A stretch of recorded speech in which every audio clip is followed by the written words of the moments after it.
ये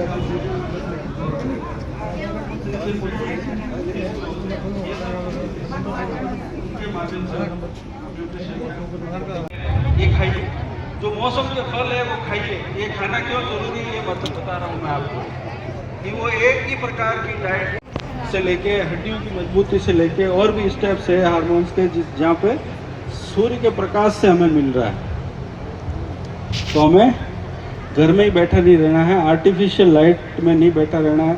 आज आप सब और हम सब तो फील्ड में जाते हैं, घूमते भी हैं, लेकिन ये आपको पढ़ाई कराई जा रही है बच्चों के लिए, क्योंकि आप आंगनवाड़ी कार्यकर्ता हैं जो बहुत सारे वहाँ पे गर्भवती महिला, बच्चे, home based neonatal care, HBYC ये सब आप करते हैं वहाँ जाके। यंग चिल्ड्रन को भी आप देखते हैं, तो उन बच्चों को आउटडोर एक्टिविटी के लिए भी प्रमोट करना है। ये वो प्रकार है। ओमेगा 3 फैटी एसिड जो है तेल, इस पे वापस आ रहे हैं। शुद्ध तिल्ली का तेल, इस पे वापस आ रहे हैं। रिफाइंड चीज़ों में और भी बहुत सारी चीज़ें मिल गई। बादाम, अखरोट और दूध और पनीर से बनी हुई चीज़ों में अच्छी अच्छी फैट होती है। आगे चलिए।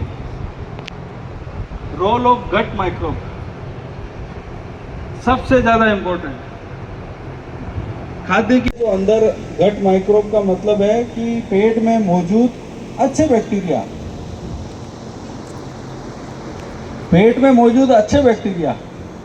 अच्छे बैक्टीरिया, आपको पता है कि बैक्टीरिया तो नुकसानदायक है, जनरल थिंकिंग ये है, लेकिन अच्छे बैक्टीरिया भी है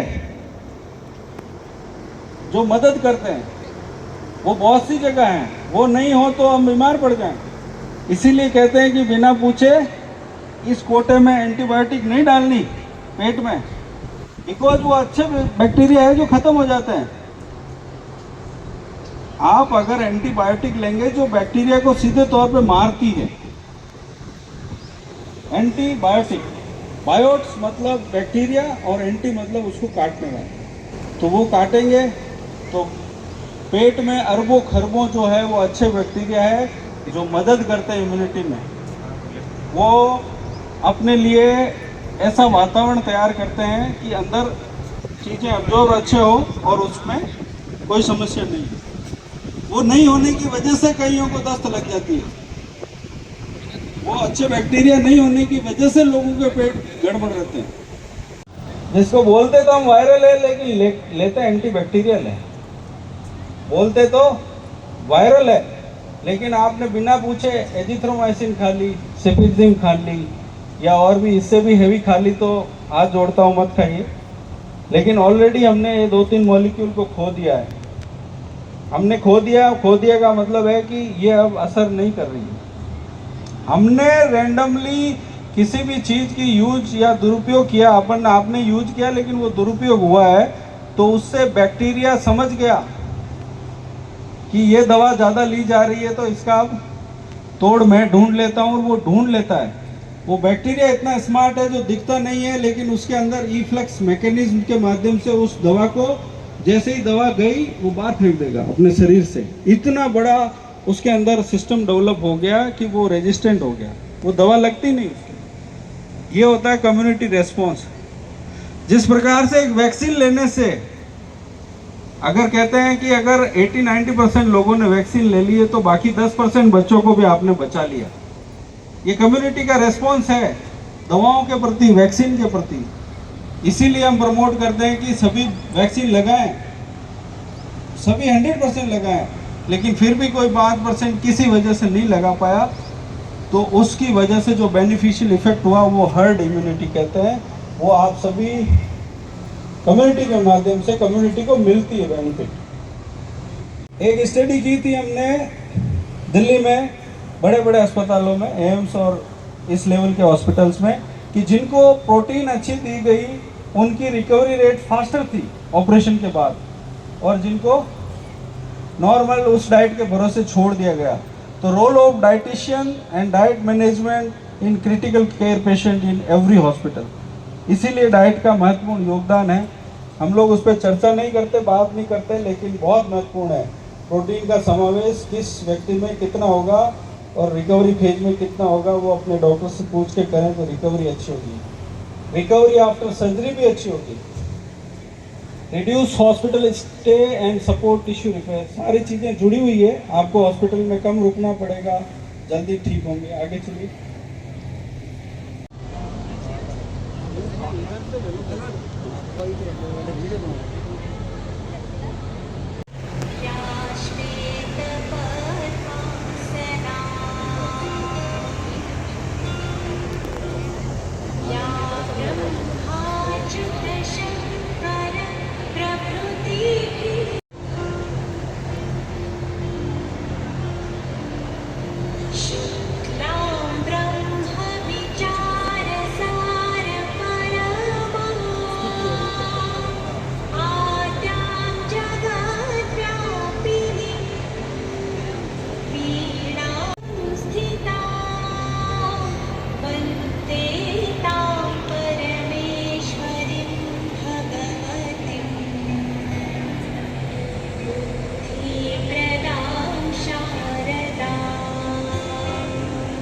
खाद्य व्यवसाय इकाइयों के पंजीकरण नियम 2011 इस परीक्षण से छोटे खाद्य इकाइयों को कानून का पालन करने में मदद करेगी। ये जो ट्रेनिंग है इसमें क्या होगा, आपको एक सर्टिफिकेट दिया जाएगा कि हाँ आपने फूड सेफ्टी का ट्रेनिंग कर लिया है और आपको पता है किस तरीके से आपको भी हमारा भोजन गंदा हो सकता है। कोई भी अगर कर्मचारी है उसको कोई बीमारी है या मान लीजिए उसका आपको लगेगा कि भोजन खराब हो गया है, अगर उसको हमने सही टेम्परेचर पर नहीं है तो वो अपनी एक सेना बना लेगा। आपने देखा होगा कई चीज़ें ऐसी होती हैं जो हमारे घरों में, जो आपने देखा थोड़ी देर पहले तो बहुत कम खराब थी और थोड़े समय बाद वो क्या है, बैक्टीरिया जो होता है वो अपनी एक सेना बना लेता है, तो जल्दी जल्दी उस पदार्थ को खत्म करने की सोचता है, तो वो पूरा पदार्थ ही खराब हो जाता है। तो इसका हमें विशेष ध्यान रखना चाहिए कि जो भी बैक्टीरिया है वो कब पनपेगा, ये टेम्परेचर के ऊपर डिपेंड करती हैं चीज़ें। भोजन की स्वच्छता रखना हमारे ऊपर डिपेंड करता है। तो सबसे पहले हम लोग बात करते हैं भौतिक खतरे के बारे में। भौतिक खतरा होता है जो भी चीज़ें इक्विपमेंट हम लोग यूज कर रहे हैं और आसपास कोई भी इस तरीके की चीज़ें नहीं होनी चाहिए आपके आसपास, जैसे कोई भी कांच का टुकड़ा ना हो, ठीक है, कोई भी बर्तन फूटे ना हो, स्टेपल पिन ना हो, ब्लेड ना हो, ठीक है। भौतिक खतरा नहीं होना चाहिए। भौतिक खतरा में जैसे हमने अभी बात की बहुत सारी चीज़ें आती हैं, जैसे कांच के टुकड़े हो गए, ठीक है, स्टेपल पिन हो गया, डिब्बों के जो पतली पतली सी पिन जो उसकी खुरचन टाइप की होती है। मटेरियल उपयोग ले, जो चम्मच है वो कई बार मुंह में टूट जाता है।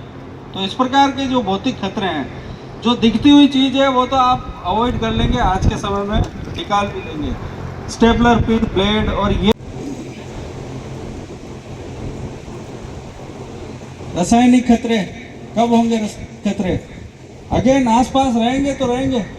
आपको चूहे भी भगाने हैं और आपको फूड भी बचाना है, लेकिन उसकी सेफ्टी की लिमिट है, वो बहुत ही हजार्डस है। अभी एक वीडियो वायरल हुआ था, आपको पता हो तो, एक जो फ्रूट व्यापारी है वो rodent spray, anti rodent spray use कर रहे हैं। किस पे? फलों पे। वो जब शाम को अपने घर जा रहा है, वो फलों से लदा हुआ थैला जो उसके मालिक ने कहा है कि ये पूरा तू बेच दे, इतने रुपए डेली ले ले, वो तो इतना सक्षम नहीं है। उसके लिए वो फलों का थैला नहीं है, उसके लिए वो खाद्य पदार्थ नहीं है, उसके लिए वो ब्रेड एंड बटर है, उसके लिए वो रोजी रोटी है। उसको वो बचाएगा कि एक एक सेव खराब नहीं होनी चाहिए, एक एक वो नहीं होना चाहिए, उसकी भी ये मेंटलिटी है। लेकिन ये ट्रेनिंग के माध्यम से ये बताना चाह रहे हैं कि खाद्य पदार्थ किसी की जिंदगी के लिए है तो क्यों वो सेफ होना जरूरी है। वो वीडियो देख के बहुत ज़्यादा वायरल हुआ, फूड सेफ्टी को लेके हमारे विभाग ने भी शेयर किया, उसको समझाया गया, सभी को समझाया गया कि वो स्प्रे करके रख रहा है उसको, एप्पल को और सबको, कि क्यों रख रहा है? फूड की प्रॉपर स्टोरेज की जगह नहीं है। थैला तो ले लिया उसने, लेकिन रखेगा कहाँ? Cold storage no one can afford, सब छोटा व्यापारी नहीं कर सकता। तो उसने क्या कहा कि शाम को मैं तो ऐसे ही ढक के रखूंगा घर पे, तो चूहे नहीं काट जाए मेरी सेव को या मेरे फलों को। तो ये अवेयरनेस के लिए आपके लिए ये बताया गया केमिकल के लिए जितनी भी चीज़ें हैं, फूड एडिटिव, प्रिजर्वेटिव्स, इक्विपमेंट में लुब्रिकेंट लगे हुए हैं, क्लींजिंग प्रोडक्ट एंड सैनिटाइजर, इन सब का बारे में सेंसिटाइज हो आप कि किस प्रकार के फूड ग्रेड के आर्टिकल क्यों लेने आवश्यक है। माइक्रोप्लास्टिक की बात की जा रही है, बहुत सारी रिसर्च पेपर आ गए हैं, जितनी भी चीज़ें हैं आपके खाद्य पदार्थों के साथ अंदर जा रही है। तो फूड ग्रेड के आइटम ही आपको काम में लेने हैं जो भी सर्व कर रहे हैं। नेचुरल केमिकल कंटामिनेंट्स, ये जो बता रहे हैं ना, ये कुछ एल्गी से निकल रहे हैं और कुछ ऐसे मछलियां हैं जिसके वो टॉक्सिन्स है। तो ऐसे लोगों, ऐसी चीज़ों को नहीं प्रयोग करना है। बहुत सारी शैवाल आती है, अचार में भी आती है, लेकिन निकाल के ठीक कर लेते हैं। लेकिन बहुत सारी शैवाल ऐसी होती है जो टॉक्सिन्स प्रोड्यूस करती है, नेचुरली टॉक्सिन्स प्रोड्यूस करती है।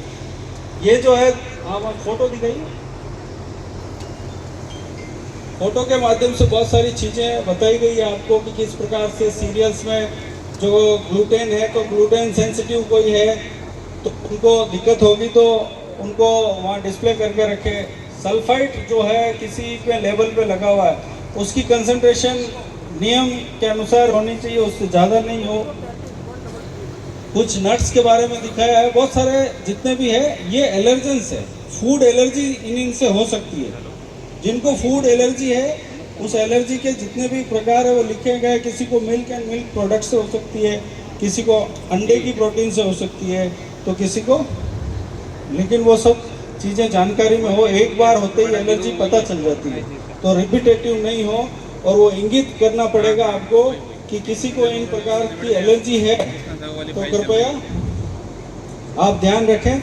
और खाद्य पदार्थों में इन चीज़ों का अगर समावेश किया गया है तो वो लेबल करके रखें, वो बता के रखें। इसलिए लेबल का इम्पोर्टेंस है कि आपको, जैसे पीनट से किसी को वो है एलर्जी, और किसी मिठाई में या किसी भी खाद्य पदार्थ में पीनट यानी मूंगफली परोसी जा रही है, तो वहाँ लेबल हो कि इसमें मूंगफली है, ताकि जिसको मूंगफली से एलर्जी है वो चीज़ नहीं उठाए। स्टेप्स है, और बार बार हम बताते भी हैं, समझते भी हैं, जानते भी हैं, लेकिन भूल जाते हैं, प्रयोग नहीं करते, थोड़ा सा ऐसे करके इस काम चला लेते हैं। उसके बाद जिससे आप हाथ पहुँचेंगे तो सीधे ऑपरेशन के लिए तैयार होते हैं। इतना इम्पोर्टेंट है। तो बैक्टीरिया तो हर एक जगह है ना। जब इतना करने के बावजूद जो स्टेराइल जोन है, ऑपरेशन थिएटर, वहाँ पे ये करने के बावजूद भी बैक्टीरिया पहुँच के इन्फेक्शन करके सेप्टिसीमिया करके किसी की जान ले लेता है, तो कॉमन एनवायरनमेंट में तो क्या ही होगा। इसलिए महत्वपूर्ण है। सफाई के लिए स्वदेशी तरीके भी बताएं। ऐसी जगह आप कहीं फंस गए हो जहाँ पे ये नहीं मिला और इनमें से कुछ मिला तो भी कर लीजिए। नींबू पानी में हाथ धोने का बहुत अच्छा जो रेस्टोरेंट्स में चलन है, बहुत अच्छा है और साइंटिफिकली प्रूवन है। विटामिन सी और एंटीऑक्सीडेंट और उसके माध्यम से जो बैक्टीरिया किल हो जाते हैं। नमक के पानी में सांद्रित घोल है नमक का पानी, जिसमें कोई जीवित नहीं रह सकता नॉर्मली बैक्टीरिया। तो ये भी एक अच्छा माध्यम है। साल्टेड वाटर, हल्दी का पानी, पानी के साथ सिरका, विनेगर, जितने भी सांद्रित चीजें हैं उन सब के घोल से, और इमली का पानी, अदरक इमली का पानी।